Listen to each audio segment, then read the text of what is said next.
మీ business ఏదైనా మీ ఊర్లో promotion చేయాలంటే అది సుమన్ టీవీతోనే సాధ్యం. ఇప్పుడే సంప్రదించండి.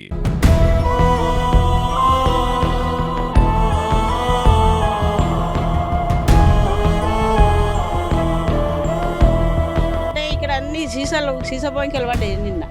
ఓడో వస్తాడు, తాగుతాడు, పోతాడు, రోడ్ ఏంటో ఊరుకుంటూ పోతాడు. మేము పోలీసు వాళ్ళకి ఫోన్ చేసినా కూడా ఎవరు పట్టించుకుంటలేరు.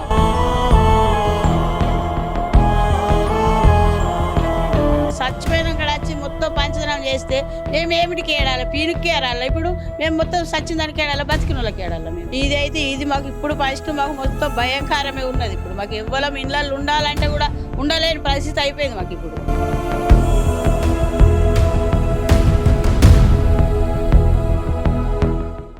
నమస్తే, welcome to Suman TV. Nizamabad జిల్లాలో దారుణం చోటు చేసుకుంది. సారంగపూర్లోని బోయగల్లిలో 65 ఏళ్ల సాయమ్మ అనే క్యాండిడేట్ని అయితే అతి దారుణంగా నరికి చంపేశారు. సో ఈ నరికి చంపేయడానికి గల కారణం ఏంది, అసలు తన దగ్గర ఏమేమి ఉంది అంటే బంగారం ఉంది, దాంతోపాటు నగదు ఉంది. ఇదంతా తీసుకున్న తర్వాత తను అతి దారుణంగా చంపేశారు అనేది మనకు ఒక ఇన్ఫర్మేషన్ అయితే వచ్చింది.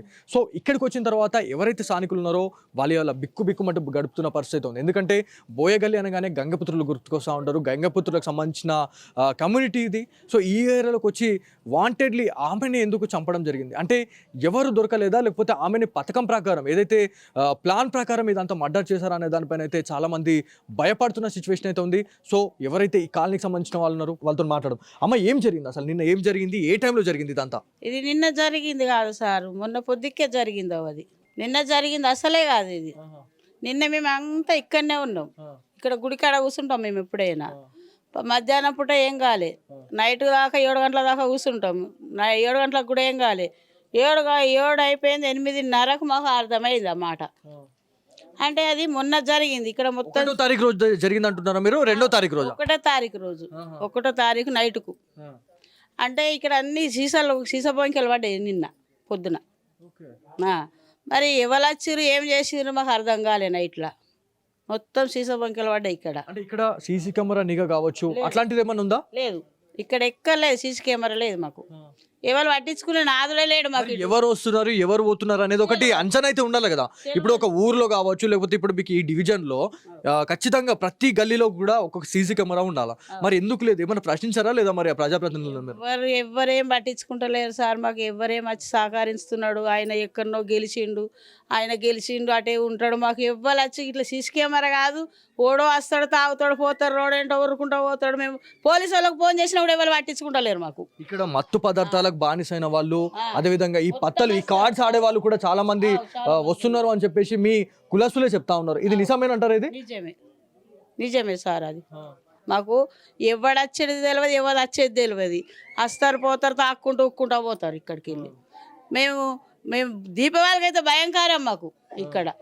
ఎందుకు దీపావళి రోజు ఎందుకు అంత భయపడతారు? 2 సంవత్సరాలు అయితే నేను ఫోన్ చేసిన ఇంకా అక్కడ పోలీసు వాళ్ళకు. ఇక్కడ నచ్చి ఆడాలి మా గల్లీలో, ఇక్కడనే లైట్ల కింద ఆడాలి పత్తలాట. దీపావళి ఉన్నదంటారు, వస్తారు, పోతారు, వెళ్ళిపోతారు పోలీసు వాళ్ళు కూడా. అంతే. వాళ్ళు ఏం చేస్తున్నారు మాకు ఇప్పుడు చచ్చిపోయినాక వచ్చి మొత్తం పంచదనం చేస్తే మేము ఏమిటికి ఏడాలి, పీనుక్కి ఏడాలి. ఇప్పుడు మేము మొత్తం సచ్చిన దానికి ఏడాలి, బతికిన వాళ్ళకి ఏడాలి. మేము ఎవరికి ఏడాలి? ఇక్కడ ఎవరైతే సాయమ్మ గురించి మాట్లాడుకుంటే ఆమె మీతో ఎట్లా ఉంటుండే అంటే గల్లీలో కావచ్చు, అందరితో ఎట్లా ఉంటుండే? కులంలో ఉంటుండే, అందరితో మంచిగా ఉంటుండే. ఇక్కడ అంతటా కూర్చుంటుండే, చేస్తుండే. ఆమెకు నిద్ర వచ్చేదాకా ముచ్చట పెట్టుకుంటుండే. పొద్దున్న పోతుండే, పనికి పోతుండే. మేము నిన్న పనికి పోయింది అనుకున్నాం మేము. ఆమె మేము నిన్న మొత్తానికే బయటికి వెళ్ళలేదు, లేదు, కాని రాలే మాకు, అస్సలు కాని రాలే ఆమె నిన్న. మరి అది చెప్పుడు కూడా ఆడ చెప్తేనే మాకు తెలిసింది. ఆడ వచ్చి మా పిల్లగాడికి ఫోన్ చేసి మీ పెద్దమ్మకి ఏమైంది చూడు అంటేనే మా పిల్లగాడు పోయి తలుపు తీసి ఇట్లా చూసి భయంకరంతో వచ్చేసిండు. అంటే ఏమేమి అంటే ఇప్పుడు ఆమెని చంపేసే టైంలో అంటే బంగారం కూడా తీసుకుపోయారు. 3 తులాల బంగారం ఉండే, 4 తులాల బంగారం ఉండే, అమౌంట్ ఉండే అని చెప్పేసి ఎవరైతే మీ ఈ కులస్తులే చెప్తా ఉన్నారు. సో ఇదంతా కూడా అంటే ఈ దొంగతనం జరిగిందంటారు ఇదంతా? ఇక తెలియదు, పోలీసు వాళ్ళకి తెలిసి ఇప్పుడు వాళ్ళు వచ్చారు. మేము చూడలేదు రాత్రి కూడా. మేము మాకు రానియలే, మేము పోలే అందులోకి. వాళ్ళే వచ్చి వాళ్ళే పంచనం వేసుకున్నారు, వాళ్ళే పీనుగుని వేసుకొని పోయినరు. మాకు ఇవ్వాలని కూడా పోలే. రాత్రి కూడా తాళం వేసుకొని పోయినరు వాళ్ళే, పోలీసు వాళ్ళు తాళం వేసుకొని పోయినరు. మేము ఇప్పటిదాకా అంటే అమ్మ ఇప్పటి వరకు అంటే మీరు ఎన్ని సంవత్సరాలకి ఇక్కడ ఉంటున్నారు, ఇప్పటి వరకు ఇట్లాంటి ఇన్సిడెంట్ ఎప్పుడన్నా జరిగిందా? జరగలే మాకు, ఎక్కడ జరగలేదు. ఇదే ఫస్ట్ మా గల్లీలో జరిగేది. అక్కడ ఒడ్డే గల్లీకి జరిగింది, అప్పుడు ఏం మాట్లాడినరు ఏం చేసిర్రు అయిపోయింది. ఇది అయితే ఇది మాకు ఇప్పుడు ఫస్ట్ మాకు మొత్తం భయంకరమే ఉన్నది. ఇప్పుడు మాకు ఎవ్వరం ఇళ్ళల్లో ఉండాలంటే కూడా ఉండలేని పరిస్థితి అయిపోయింది మాకు. ఇప్పుడు ఎవరి చేను చనిపోతారో, ఎవరి చేనులో వస్తారో, ఎవరి చేనులో వస్తారో మాకు అర్థమైతలేదు. ఈ ఊళ్ళో వచ్చి కిరాయిలకు ఉంటున్నారా, వాళ్ళు తాగదలిగి వస్తున్నారా, ఏమిడికి వస్తున్నారా మాకు అర్థమైతలేదు. మొత్తం భయంకరం. పొద్దు పోయిందంటే మాకు భయంకరం అవుతుంది. అంత భయంకరమైంది ఊరు ఇప్పుడు. మాకు ఎవరు నాదుడే లేరు పట్టించుకునేటోడు.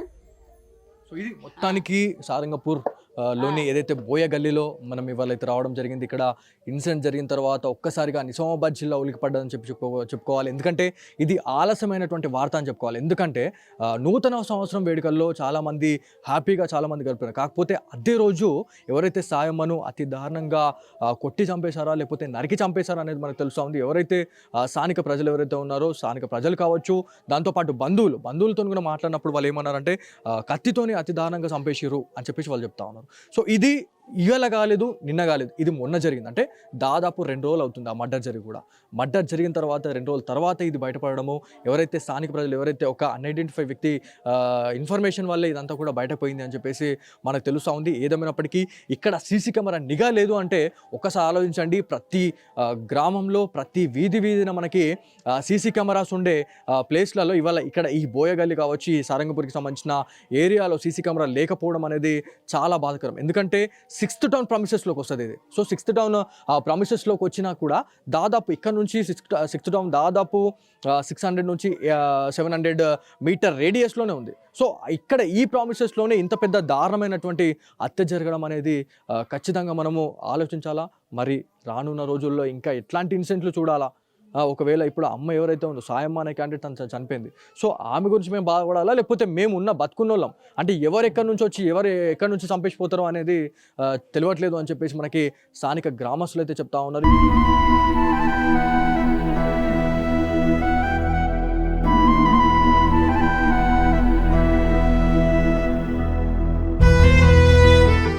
సాయమ్మకు సంబంధించిన ఇల్లు ఇది. ఒక్కసారి మీరు చూడొచ్చు.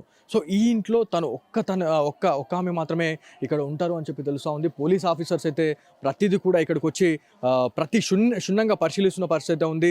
అసలు ఏమేమి జరిగింది అనే దానిపైన అయితే ఒక క్లారిటీతోని ఒక ఇన్వెస్టిగేషన్ అయితే ప్రాపర్ ఇన్వెస్టిగేషన్ అయితే చేస్తున్నారు తెలుస్తూ ఉంది. స్థానికులు ఉన్నారు. సో స్థానిక ప్రజలు అయితే ఇలా భయపడుతున్న పరిస్థితి అయితే ఉంది. ఎందుకు భయపడుతున్నారు అంటే ఇవాళ ఇంత హెవీ కమ్యూనిటీలో అంటే దాదాపుగా చుట్టుపక్కల మొత్తం ఇండ్లే ఉన్నాయండి. సో చుట్టుపక్కల ఇండ్లు ఉన్న దగ్గర కూడా ఇవాళ వాళ్ళు వచ్చి ఎవరైతే అన్ఐడెంటిఫై వ్యక్తులు వచ్చి ఇవాళ మర్డర్ చేసేసిపోయారు. అంటే ఇప్పుడు ఎవరైతే ఒంటరి మహిళలు అంటే చాలామంది కూడా ఒంటరి మహిళలు ఉన్నారు. సో మా పరిస్థితి ఏంది అని చెప్పేసి వాళ్ళు ఇలా బాధపడతా ఉన్నారు. సో నిజామాబాద్ పోలీసులకి మరి వీళ్ళు ఏం చెప్తా ఉన్నారు, మరి ఏం కోరుకుంటా ఉన్నారు అనే దానిపైన అయితే డెఫినెట్గా మనం మాట్లాడాల్సిన అవసరం ఎంత ఉంది. సో ఇక్కడ స్థానికులు ఉన్నారు. ఒకసారి వాళ్ళతో మాట్లాడు. అమ్మ ఏంటి మీరు ఏం మాట్లాడాలనుకుంటున్నారు? ఈ హత్యను చూసిన తర్వాత మీకు ఏమనిపించింది అసలు? సార్ పోలీస్ కస్టడీ ఇక్కడ ఉంది మొత్తం ప్రాపర్టీ. అవునా సార్? మరి ఇక్కడ ఉన్న ప్రజలకి కూడా ఇప్పుడు ఉన్న గల్లీలో ఇప్పుడు ఇల్లు కూడా ప్రజెంట్ ఒక వీధి సైడ్ కానీ ఒక వీధి చివర కానీ అసలు అనేది లేదు. కనీసం గల్లీ చుట్టుపక్కల ఉన్న గుంపులలోనే ఉంది ఒక ఇల్లు. ఉన్న ఒక్క మహిళని అతి దారుణంగా చంపడానికి ఎలా వీలు జరిగింది? ఇక్కడ ఇంత ప్రజలు స్థానిక ప్రజలు ఉన్నారు.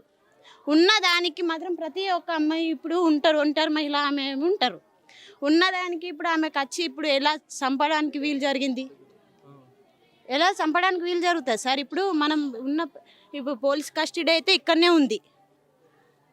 పోలీస్ కస్టడీ ఇక్కడ ఉన్నదానికి ఇప్పుడు పరిష్కారం చెప్పాలా సార్ అందరూ? అంటే ఏ రోజు సాయమ్మని మీరు చివరిసారిగా చూసిన రోజు అది ఏ రోజు? అంటే ఎవరైతే వాళ్ళ మేనల్లుడితో మాట్లాడినప్పుడు ఒక వర్షం చెప్పారు, దాంతోపాటు బంధువులు ఎవరైతే ఉన్నారో వాళ్ళు ఒక వర్షం చెప్తా ఉన్నారు. సో ఇది జనవరి 1వ తారీఖు రోజు ఈవినింగ్ టైంలో ఇదంతా జరిగినట్టు మనకు తెలుస్తూ ఉంది. ఇది నిజమేనంటారు? అవును సార్. మార్నింగ్ టైంలో కూడా అందరికీ విచారం చేసింది, మంచిగా చేసుకున్నారు, పండగ చేసుకున్నారంట. మరి న్యూ ఇయర్ సెలబ్రేషన్ అందరికీ జరుగుతుంది కదా సార్. మరి పోలీస్ కస్టడీ వాళ్ళు కూడా కొంచెం కేరింగ్గా కూడా ఉండాలి కదా సార్. మరి ఆ న్యూ ఇయర్ ఫెస్టివల్లో మరి ఎక్కడ ఏం చేశారు, మరి ఎక్కడ ఇది చేశారు, మరి ఆ ఫెస్టివల్లో ఏమనుకున్నారో మరి అనేసి ఇది తెలియాలి సార్. ఇక వాళ్ళకి మీరు చెప్పండి. ఇప్పుడు ఒంటరి మహిళల గురించి మాట్లాడతామని చెప్పేసి మీరు అంటా ఉన్నారు. చాలా మంది ఒంటరి మహిళలు ఉన్నారు. ప్రతి ఇంటికి కూడా ఒక్కొక్కరు అంటే ఒక్కొక్క ఇంట్లో ఒక్కొక్కరు ఉంటా ఉన్నారు అని చెప్పి చెప్తా ఉన్నారు. ఎందుకు ఇంత భయపడతా ఉన్నారు? మేము ఎందుకు భయపడతలేం, మాదైతే లంబడతాండ 1వ తారీఖు నాడు ఆమె ఇక్కడ అలకేసింది, ముగ్గేసింది. ఫస్ట్ అదే కొత్త సంవత్సరం రోజు ముగ్గేసింది, అలకేసింది. తర్వాత దాని తర్వాత తానం చేసి కలవాటుకు వచ్చింది. మేము చూసినాం 1 తారీఖు నాడు ఆమెని. ఆమె అయితే ఎవరు తెర పోకపోతుండే, మేము వండుకుంటున్నాం, ఏం లేకపోతున్నాం, పనికి వెళ్ళిపోతుండే. ఆమె కూడా ఒంటరిగా ఉంటుంది. ఇప్పుడు మేము కూడా ఒంటరిగా ఉన్నాం సారు. ఇవాళ ఆమె జరిగింది, రేపు కూడా మాకు కూడా జరగచ్చు అలాంటి పరిస్థితి. మేము ఎవరు చెప్పుకోవాలా? అందుకే మీరు మంచి వాళ్ళయి ఒక్క కంబంకు 2 కెమెరాలు పెడితే దయచేసి అందరు కూడా హెల్ప్ జరుగుతుంది సారు. మన సింగర్ శృతి సరిపోయింది, ఆ విషయంలో కూడా మీరు వెళ్ళిర్రు, మేము చూసినాం కదా. ఆ విధంగా మీరు చేయండి. ఏమన్నా వాళ్ళు దొంగలు ఎవరో చంపిన వాళ్ళు దొరకాల. అది 1 తారీఖు నైట్ అయిపోయింది ఆ పని.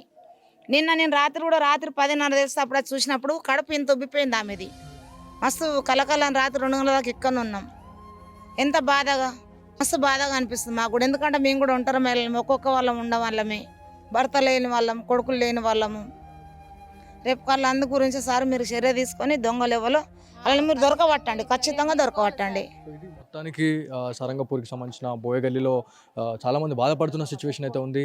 ఎవరైతే సాయమ్మకు సంబంధించిన ఇల్లు ఇది, అంటే ఎవరైతే ఫస్ట్ క్యాండిడేట్ ఎవరైతే చూసిన టైంలో తను ఇవాళ బెదిరిపోయాడు. సో బెదిరిపోయి పారిపోయాడు అని చెప్పేసి మనకు తెలుస్తూ ఉంది. చాలా వరకు భయపడుతూ ఉన్నాడు అని చెప్పి తెలుసు. ఎందుకంటే ఆ ఇన్సిడెంట్ అయిన తర్వాత అతి దారుణంగా నరికి చంపేశారని చెప్పేసి తెలుస్తూ ఉంది. ఆ టైంలోనే ఏదైతే ఆ రక్తపు మడుగును చూసిన తర్వాత ఒక్కసారిగా వాళ్ళు ఉలికి పడ్డారు. ఎవరైతే ఇదంతా జరిగిన తర్వాత స్థానిక ప్రజలు ఎవరైతే ఇక్కడ గంగపుత్రులు ఎవరైతే ఉన్నారో వాళ్ళందరికీ కూడా ఇన్ఫర్మేషన్ ఇచ్చారు అనేది తెలుస్తూ ఉంది. ఇన్ఫర్మేషన్ ఇచ్చిన తర్వాత ఎవరైతే వాళ్ళకి సాయమ్మ గురించి మాట్లాడుకుంటే నలుగురు ఆడపిల్లల సంతానం, దాంతోపాటు ఒక కొడుకు కూడా ఉన్నాడు. తను దుబాయ్లో ఉన్నాడు. సో తను వస్తున్నాడా లేదా అనేది మనం పక్కన పెడితే మాత్రం ఖచ్చితంగా ఇన్సిడెంట్ అయితే చాలా వరకు బాధాకరం అని చెప్పుకోవాలా. ఒంటరి మహిళల్ని టార్గెట్ చేసి మరి ఈ ఇన్సిడెంట్ అయితే చేసినట్టు తెలుస్తూ ఉంది. అతి దారుణంగా చంపేయడం ఏంది అని చెప్పేసి ఇవాళ బాధపడుతున్నారు. సో ప్రాపర్ ఇన్వెస్టిగేషన్లో మరి ఎలాంటి నిజాలు బయటపెట్టే అవకాశం ఉంది పోలీస్ డిపార్ట్మెంట్ అనేది మనకి కీలకంగా ఉంది. సో మనం వేచి చూడాల్సిన అవసరం ఉంది. సో ఖచ్చితంగా కూడా ఎవరైతే ఒంటరి మహిళలు ఎవరైతే ఉన్నారో మీకు అంటే మీ ప్రామిసెస్లో మీ ఇంటి నియర్ బై లొకేషన్లో ఎవరైనా సస్పెక్టెడ్ అంటే ఎవరైతే మనకి అనుమానాస్పదంగా ఉన్న వాళ్ళు ఎవరైనా వచ్చి రౌండ్ చేసినా కూడా డెఫినెట్లీ పోలీస్ అధికారులకు మీరు ఒక ఇన్ఫర్మేషన్ అనేది మీరు పాస్ చేయండి. ఎందుకంటే డైల్ 100 ఉంది. సో డైల్ 100 ఎందుకుందంటే మనకేమన్నా ఆపద వచ్చినప్పుడే కాదు, ఎలాంటి కదలిక మనకేమన్నా తేడా అనిపించినా కూడా అంటే ఎవరు అనుమానాస్పదంగా వీళ్ళు తిరుగుతున్నారు అనే దానిపైన కూడా మనం డైల్ 100కి కాల్ చేయొచ్చు. సో డైల్ 100కి కాల్ చేసిన ఫ్రాక్షన్ ఆఫ్ మినిట్స్లో మనకి పోలీస్ సిబ్బంది మన నియర్ బై లొకేషన్కి అయితే వచ్చే పరిస్థితి ఉంటుంది. ఖచ్చితంగా డైల్ 100ని ఖచ్చితంగా మన నిజామాబాద్ ప్రజలైతే వాడుకోవాల్సిన అవసరం ఎంతైనా ఉంది. ఎందుకంటే ఇట్లాంటి వాళ్ళని మనము అంటే ఎవరైతే అనుమానాస్పదంగా ఎవరైతే తిరుగుతూ ఉన్నారో వాళ్ళని మనం వదిలిపెట్టడమే ఇవాళ ఇట్లాంటి మర్డర్స్కి అయితే తావిస్తున్నట్టు తెలుస్తూ ఉంది. సో ఏదేమైనప్పటికీ ఉమ్మడి నిజామాబాద్ జిల్లాలో ఇదొక సంచలనంగా మారిపోయిందని చెప్పుకోవాలి. సో ఇది ఇక్కడ ఉన్న తాజా పరిస్థితి. కెమెరా పర్సన్ కార్తిక్తో బాలు, సుమన్ టీవీ, సారంగపూర్, బోయగల్లి నుంచి.